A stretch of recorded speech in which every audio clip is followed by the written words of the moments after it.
All right, how about this one? So the process is going to work pretty much the same here. We don't want anything with our square roots, not added or subtracted, not multiplied or divided, okay? Now, just relating this first part, okay, is if we started with an equation like this one, 5x minus 7 equals 8, and this goes back to what, unit 1, module 1? Hopefully you remember how to solve these, right? You'd have to zero out the 7 first by saying, I'm going to add 7 to both sides. Like this to zero that out. Then I drop the 5x, which then equals 8 plus 7 is 15 there. But then, only then would you divide both sides by 5, right? So then you got x equals 3. And x equals 3 would work on this one. But the reason why I'm showing this is because the process is the same for this. We're treating the square root, all of the square root, kind of like we would in x. We're not going to solve for this until we get it isolated by itself like this x, okay? So what we're saying is that now instead of seeing x, you're going to see like the square root of 8x minus 13. But again, the process here, that's the important part, that you understand that it is the same, okay? So in relation to that one that we just did, right? Same idea. I want to zero out that minus 7 or negative 7 by adding 7 to both sides. That's better. So that will zero that out. And then my 5 times the square root of 8x minus 13. I'm just dropping that. But now that this equals 8 plus 7, which is 15. Okay. Now, I don't want this 5 being multiplied by that square root. Okay, just like on this example here, we don't want a 5x, we want a phantom 1x, right? And so I also don't want this 5 there. Of course, we'll make that a phantom 1, okay? How are we going to do that? Same way that we just did on that last problem. I'm going to show the division a little different, though, with the fraction line like this, just because it doesn't matter. There's our phantom 1, and then I'm just left with square root of 8 minus 13.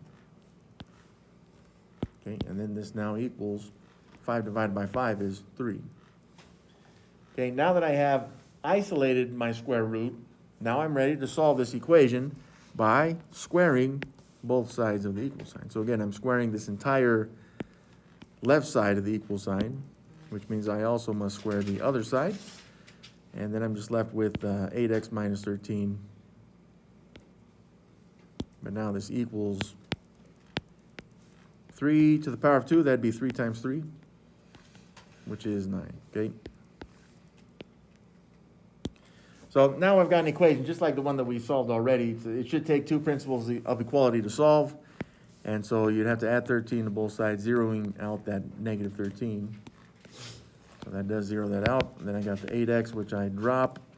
8x now equals 9 plus 13, 22. Then divide both sides by 8, which tells us that the x should be simplified, by the way, 11/4. That's positive, okay?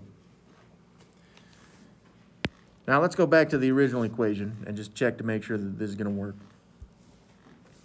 Okay, so 5 times the square root of 8x minus 13, then minus 7, this should equal 8. Right now, we're pretty sure that the x value that we found is 11/4. Okay, so just by the order of operations, I'd have to work inside that square root. And 8 times 11/4 there should be 22. Then with minus 13 right there. And remember, we've seen that 22 right here. It's kind of like we're working backwards through the solving equations, which we've seen before. So 5 times that square root, and then minus 7 should equal 8. Oh, I forgot my question mark there, right? 22 minus 13, that would be 9. So now I got 5 times the square root of 9 minus 7. This should equal 8. And then the square root of 9 is 3.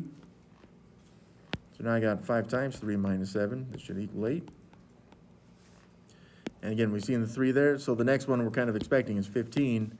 5 times 3 is 15. 15 minus 7 equals 8. Yeah, that's 8. 15 minus 7 is 8. 8 equals 8. That's true. So now we know that our solution that we found is the actual solution to the equation.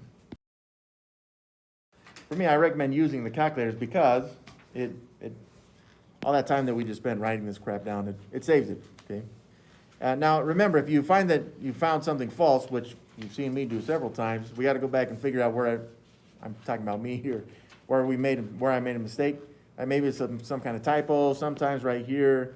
Like you even saw at the beginning of the problem, I almost put -7 right there. That would have been a huge mistake, right? So you gotta be aware of those. If you end up with a false statement, then you know that this is not the actual solution.